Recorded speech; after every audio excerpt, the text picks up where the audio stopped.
there, I'm Emily, and this is going to be a video kind of documenting my crafting and possibly even some other hobbies progress in the next week or two. I'm hoping I'll have enough of interest in a week, but it might end up being longer. It is currently April 2nd, and I have decided to go ahead and scrap all of the footage I had from the past 2 weeks because, well, it's not very much, and honestly it's kind of a little depressing how little I got done. So I don't want to edit it. You probably don't want to watch it. You'll be bored. So I'm just going to give you a quick recap of where things are since the end of my last vlog, and then we'll start this one. So April 2nd, 2 weeks ago today, the first not qualifier, but the first competition round sock pattern for the Sock Madness competition was released. Sock Madness is a speed sock knitting competition. The pattern was called, or is called, Diamond Duality, and it is by Liz Harris. I wrote it down because I knew I was going to forget. I decided to knit mine out of 2 Knit Picks Stroll yarns. They're both, Stroll is just a merino nylon sock yarn, and I knit mine out of Cork and Aurora Heather. It's looking on camera like these are coming out slightly brighter than they are. They're slightly more muted than this in real life, although sometimes what appears on my phone screen as I'm filming and what appears on the computer screen afterwards is different, so never trust my colors fully. Anyway, so this was the pattern. The deadline to have it done was 9 a.m. this morning. No, 9:30 a.m. this morning, and it is currently like 7:30 p.m. So obviously I didn't finish them. I like the pattern. Interestingly, I like the color combination more when I was holding the 2 balls of yarn together, which is how I decided I would work with them, than when I was knitting with them. Although now that I've got the whole fading thing in, I'm liking it a lot more than I was back when I just had like a little bit and I was like, oh, I don't know. I also like how it looks on camera more than I like how it looks in person. I don't hate it. I will happily wear these socks. It just didn't come out quite as cool as I thought it was going to, which is a little disappointing, but it's a cool pattern. One thing that I noticed as I was knitting this, because you may see that I've got 2 socks partially done. I've been knitting them in tandem, meaning I knit both of the cuffs and then I knit both of the legs and then I knit both of the heels. And I'm currently doing, this is the first gusset is done and I'm currently doing the second gusset. And the reason I do that is partly it keeps me from getting bored and deciding that I don't want to knit the second sock after I finish the first sock, and partly it helps me with remembering things. So in Sock Madness you don't modify patterns because you have to knit them as written, but other times if I modify a pattern it helps me to remember what modifications I did if I immediately do the same part afterwards. In this one, like, the cuff is a different ribbing than you would normally do, and so doing them back to back meant I didn't have to remember that I'm doing a different ribbing twice. I just had to remember it once. And it was easier to do the color work the second time through after I kind of had a sense of how the pattern went. I made a lot of mistakes on the first sock that I had to go back and fix, but not nearly as many on the second sock because I kind of had a feel for it. But one interesting thing that came up is my gauge was a little bit different on the legs. So this one is a little bit wider than this one because I knit it a little bit looser. I knit the tighter one first, and then the second one I was knitting it faster because I already kind of knew how it went. And I remember I was thinking to myself, oh, I need to make sure that I don't knit too tight because I'm normally a pretty tight knitter. Because I'm going faster, I'll probably be knitting tighter, so I need to make a conscious effort to be a little bit looser, and I think I overcompensated with that. It's not bad. I was able to try on both socks while I was working on the heels, and the one that's a little bit tighter, it's a little bit tight at the top.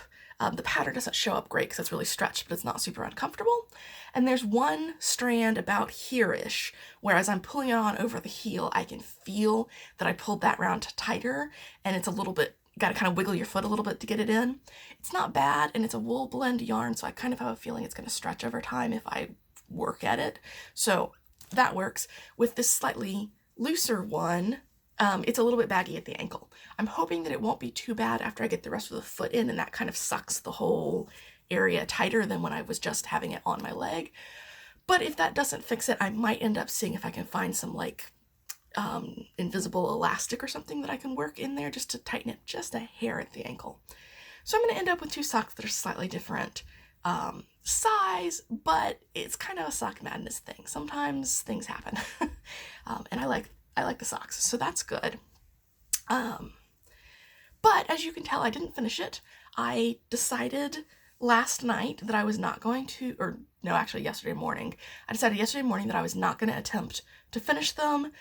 If I had like one more day, if the deadline was tomorrow, or if I had one fewer bad days in the last 2 weeks, I think I would have been able to do it quite easily. But I didn't, and I decided it wasn't worth the stress of trying to get through it, especially because I feel like right now what I really want to do is focus on working on projects that are whatever I choose and working on more projects than just the one, because this is really the only project I worked on last week, or the last 2 weeks. And as I mentioned, having bad days the last 2 weeks.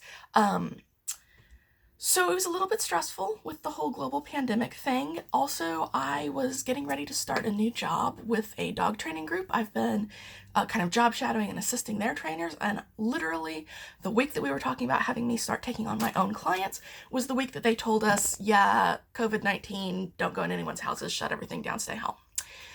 Which is a little bit difficult when it comes to dog training. It's not that I don't have a job. There will still be the job when everything settles down, and they're also doing remote training right now.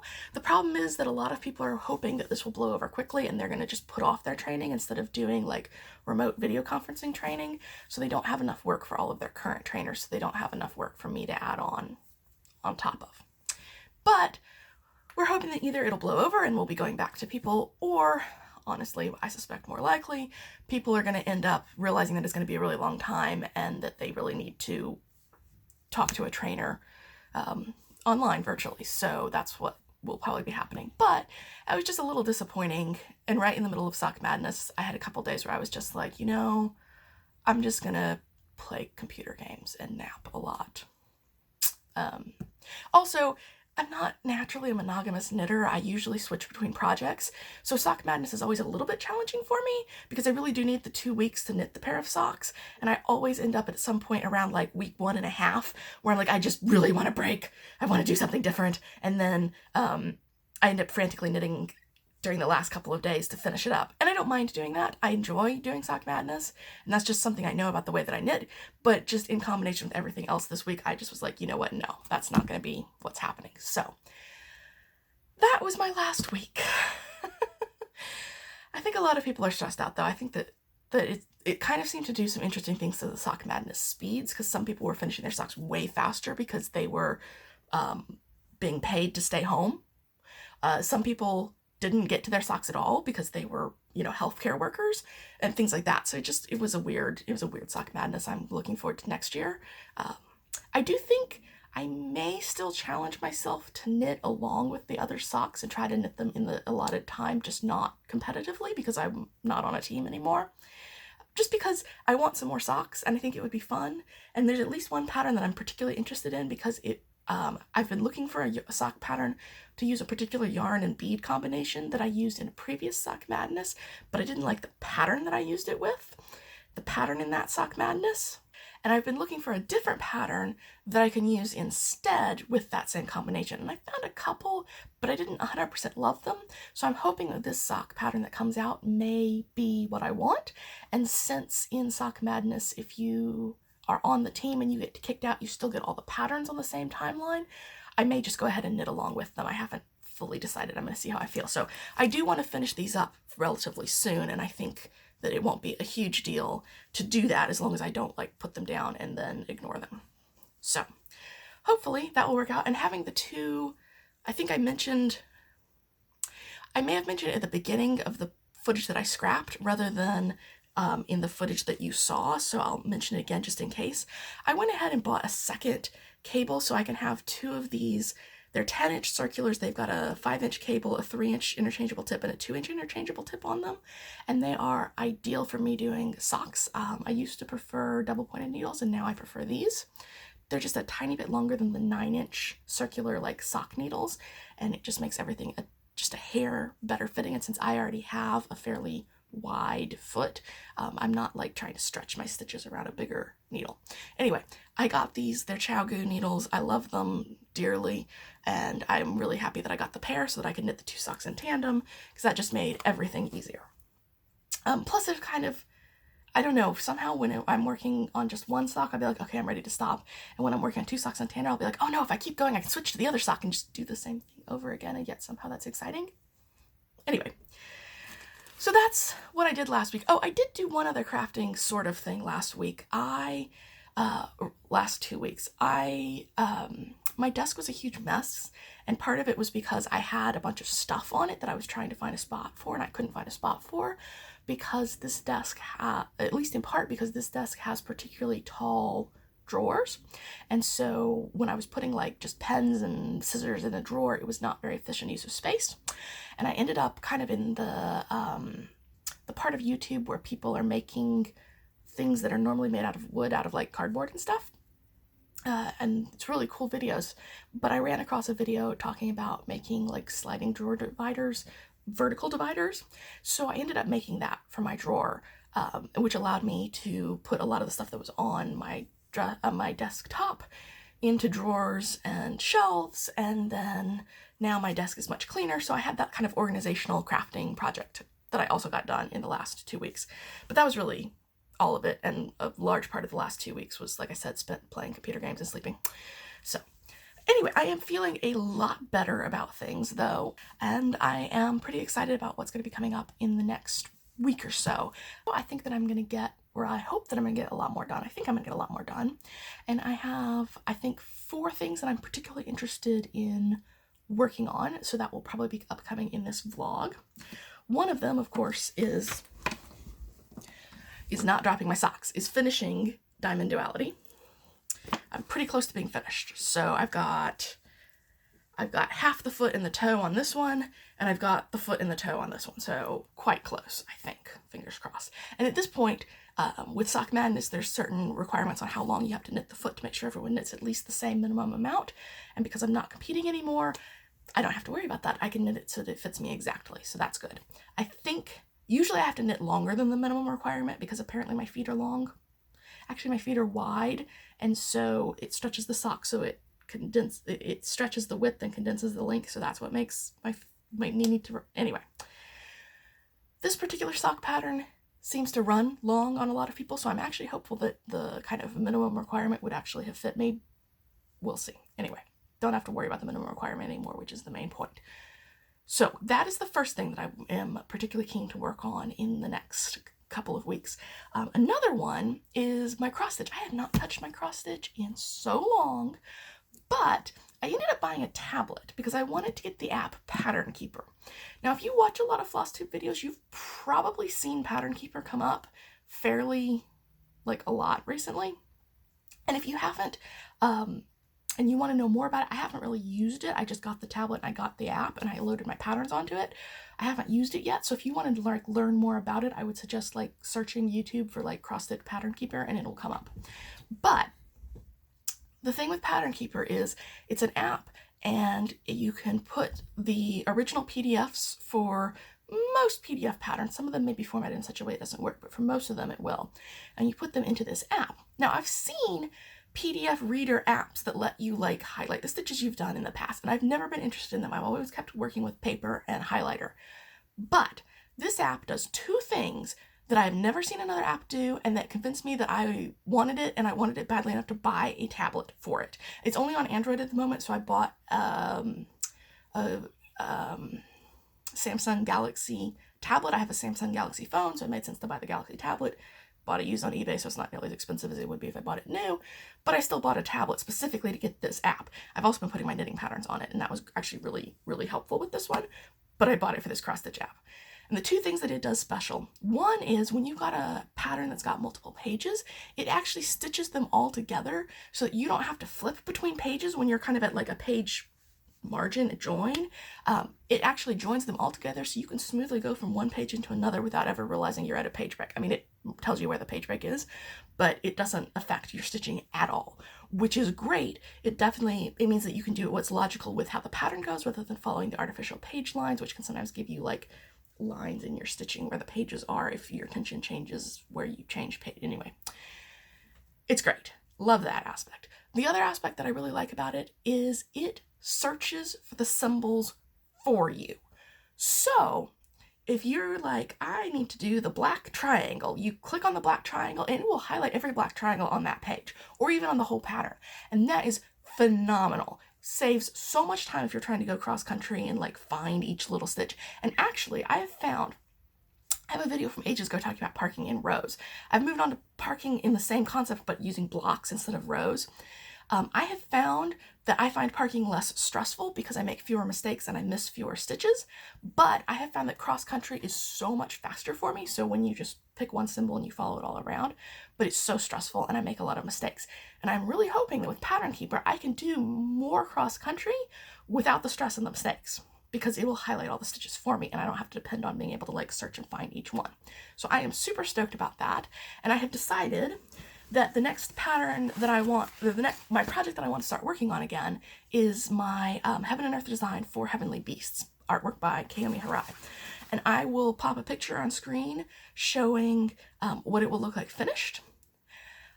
And then I'll put up another picture that shows kind of the pages that I've done and the page I'm currently working on. Although, like I said, with Pattern Keeper, you aren't limited to working a page at a time. So I'm not 100% certain whether I'm going to stick to the whole page thing. But here's what I am stitching wise. As you can see, those are the 3 pages that I did, and I am currently working on this page right here. And again, like I said, I may end up like blending into future pages because I can do that easily. It'll be great. I hope, fingers crossed. I'll be really mad if I bought the tablet and I'd hate the Pattern Keeper, but I'm quite sure I won't. Anyway, it's what I've wanted to have forever and just didn't know it existed, and then suddenly someone told me that it existed. And by told me, I mean I was watching the Floss Tube. I think it was probably Jessie Marie Does Stuff. And she mentioned it, and I was like, this is the best thing ever. Anyway, Pattern Keeper. So, my plan is to start stitching on that. I'm actually thinking I may stitch on that as soon as I get done filming this. And hopefully that will be fun and exciting. I'm not quite sure what that's going to do to my tracking of stats. If you've followed me for a while, you know I like to track like my percentage done and the percentage of colors that I've used, and like my projected finish date, which is usually in like 2021 or something. 21 or something, like 100 years out. Anyway, I'm a little slow, but hopefully the Pattern Keeper will help with that. But also, I don't know how it's going to do it because I usually track it on an Excel spreadsheet that calculates things by the page. And if I'm no longer stitching strictly by pages, I don't know how that's going to end up working for me. I do know that Pattern Keeper actually tracks the number of stitches you've done, the number of stitches you've done that day, and then the percentage done. So I could just abandon my thing entirely and just keep track of the percentage done, but that means I lose my percentage of colors used and I lose my projected finish date. So I'm going to kind of think about it and see. I'm right now I'm kind of leaning towards just using Pattern Keeper and not worrying about my spreadsheet, but we shall see.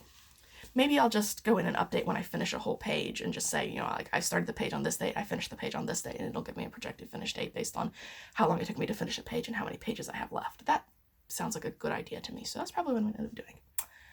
So, this is my current status. I'm going to hopefully work on it in just a few minutes because I've been rambling for quite a while, and then carry on.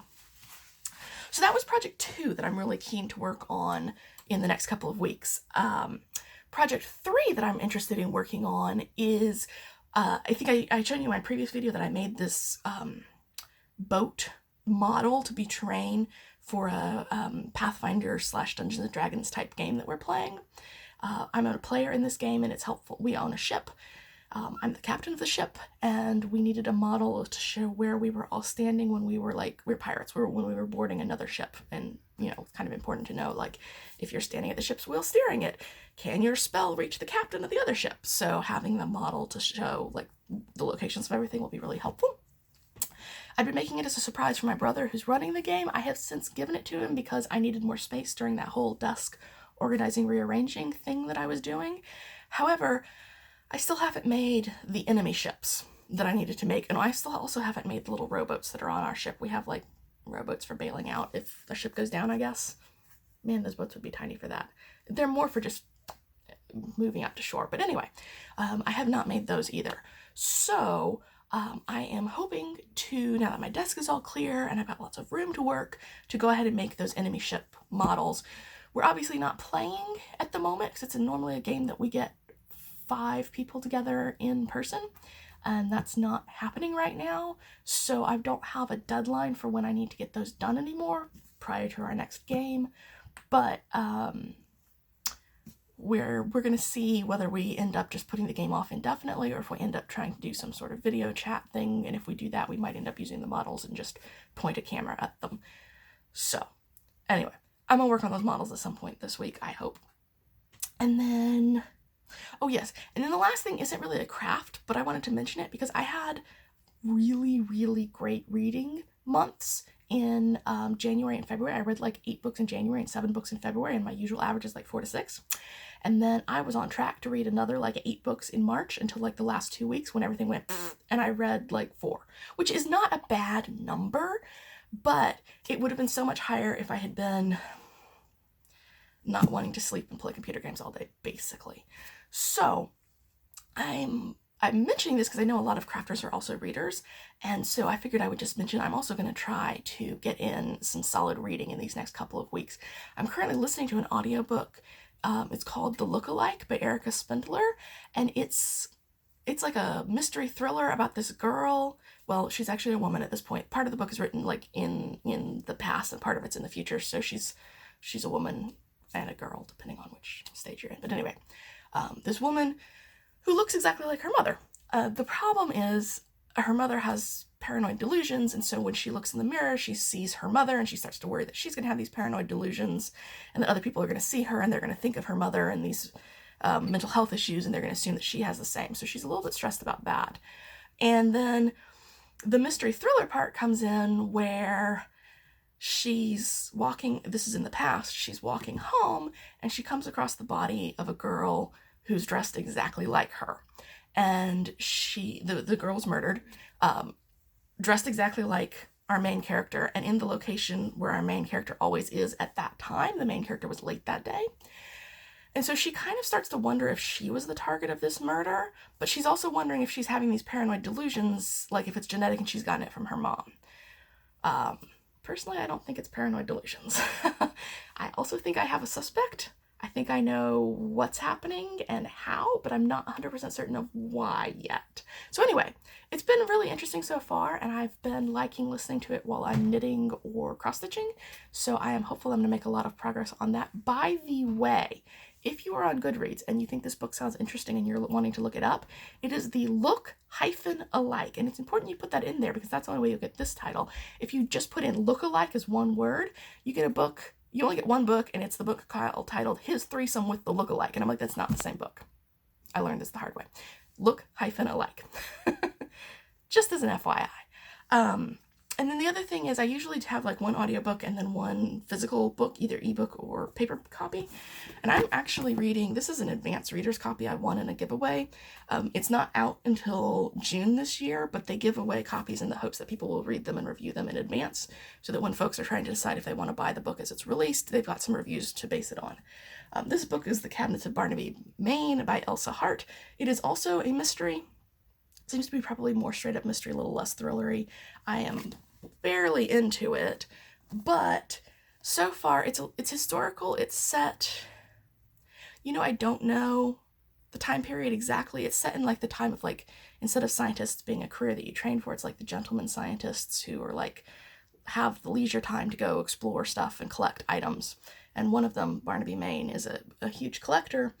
And the book is about him and about this new assistant he has, this lady who's been hired to do some sort of assistance for him. I'm not quite sure what kind. My recollection from the synopsis is I think he gets killed and she has to figure out who kills him. I think big question mark on that. All I know so far is that he's an eccentric collector dude and she's been hired to help him somehow. And yeah, so far I'm liking it. It's a little bit old-fashioned. I don't read a lot of like historical stuff, but I thought the synopsis sounded interesting, and it's written kind of in an older style, so you feel like it's in the correct setting, but it's not in such an older style that you're like, this could have been 5 different sentences instead of 1, that I find hard to read. So anyway, we'll see how I feel about that. We'll see if all of this reading footage actually makes it into the vlog. Obviously, if you're seeing it, it did.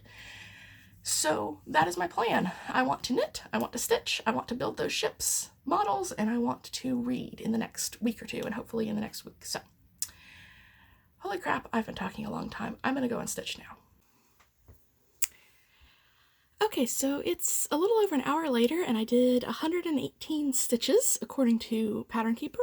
It would have been more, except I had to rip out a bunch because this is, this 10 stitch grid that I've put in, and the edge of the page is at the 9 stitch mark, and I'm not really used to working with Pattern Keeper, so I misinterpreted some things that butted against that 9 stitch page edge as things that butted against the 10 stitch grid, and so I did a good chunk one over, and I was looking at it and it wasn't something where I felt that I could fudge it, so I ended up ripping out a decent chunk of stuff. So would have been more stitches if I hadn't done that. I'm also kind of dealing with, I had been like parking in columns, and now I'm doing this more cross-country thing, so I'm still kind of working out where it's the most efficient to like take this color and go down here, but not cross over into here because I've already got another thread of that color parked that I'm going to use. So it's not the most efficient of stitching at the moment. It'll get better as I get, all of these parked threads worked in and start working just cross-country across the page. I may still do some parking if it's like a big jump and I want to go back up and fill in some bits, but I'm thinking it'll be more cross-country because, like I said, I'm a lot faster with that. And let me tell you, with that Pattern Keeper, finding all the stitches for you, so much less stressful trying to make sure that you don't miss anything.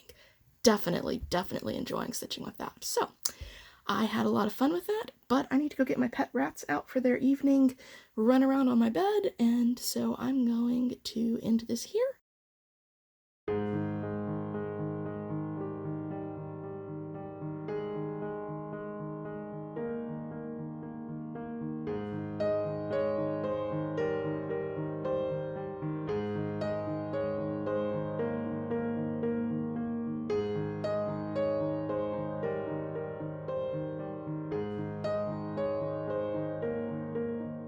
So I might be a little bit obsessed with this project right now. It's the main thing I want to work on.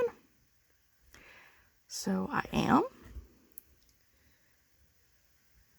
I had forgotten that Snake's Tail is on this page, the start of it right along here. So that'll be fun. I do believe we get some of Tiger's head here as well. But for right now, that was over 2 spaces, not over 1. For right now, the snake's tail is the most interesting thing. What did I even do here? All right, that's fixed.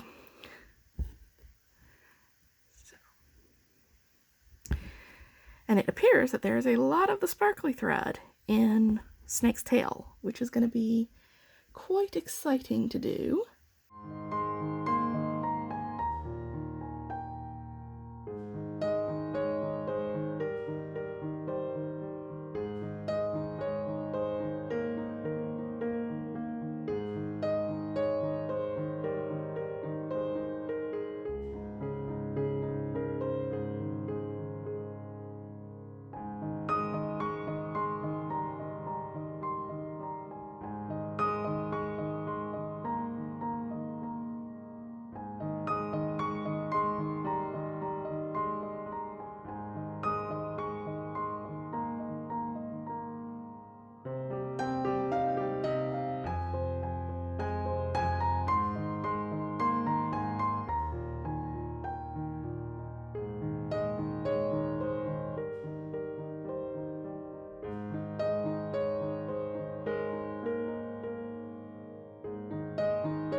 Alright, well, I didn't have as long today as I sometimes do, so I didn't get as much done as I could have, well, as I might have otherwise, but I did get 141 stitches in, which brings me to 12.59% done with the whole piece.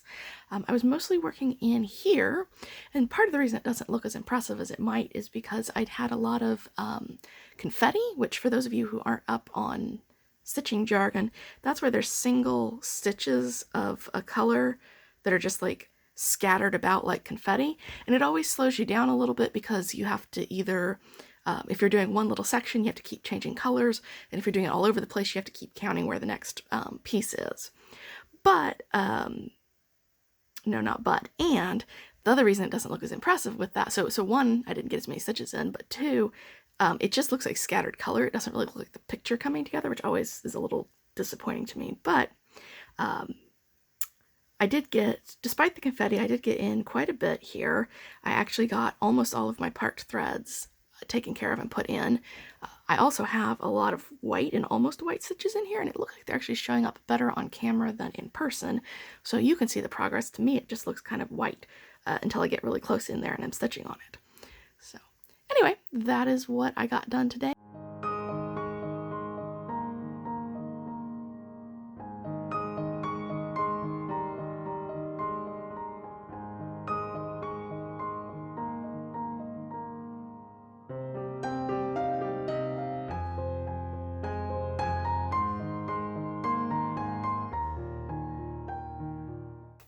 Alright, so it is currently almost 1 p.m. on the 8th of, let's see, April? Can't remember which month that is. And I wanted to do a quick little recap because I haven't done any filming in the past couple days. I haven't done a ton of crafting. I put in about another 100 stitches on my 4 Heavenly Beasts, and I did about 5 rounds on my Diamond Duality Sock Madness socks. And I'm not going to show you either one because it's not visibly significant progress on either of them, although it's better than no progress. They have released the next Sock Madness pattern. To be honest, it doesn't really appeal to me very much, so I'm going to skip knitting this one. Obviously, I wouldn't be knitting it at the same time as Diamond Duality, but I might have knit it immediately after. So that is that. Right now, I have just finished cutting out all the pieces to make some cloth masks. I'm not making them to donate because I don't like sewing and I don't want to do a lot of them, but I am making them for my family, especially for my mom who goes out and does the grocery shopping for us all once a week, and I think it'll be helpful for her to have that now that they're recommending that everyone wear them. And it seems, even though I don't like sewing, it seems irresponsible to not sew them given that I can, since I don't want to be fighting with people who actually need to buy masks. So I'm working on that. I am actually about to go grab lunch and then go pick up a foster dog. My local county shelter has had to close down all adoptions and no volunteers because they just don't have the space to have people 6 feet apart. So they're trying to put all of the animals they can in foster homes, so that way the ones that have to stay in the shelter can get actual individual attention from the staff. The staff has time for that, and then of course the ones in foster homes will do better than the ones in the shelter. So I am in a really good position to take a foster dog in that I don't have any other dogs and I have dog training experience. Unfortunately, I live with 3 other people who aren't like super into dogs, but they've agreed that under the circumstances, as long as I'm the one taking care of the dog and they don't have to do anything for him, they're okay with me taking a foster dog on. So I'm about to go pick up this big old 4-year-old male German Shepherd. Every description says he's a really sweet boy, but very goofy, so we'll see how that goes and what he's going to do to my sewing this afternoon because I want to finish those masks and I need to go pick him up beforehand. So anyway, hopefully he won't want to try to eat my rats because I have pet rats. I'm not going to let them in the same area because that just seems like asking for trouble, but he'll be in the room with their cage and they'll be in the room when he's in his crate, so fingers crossed.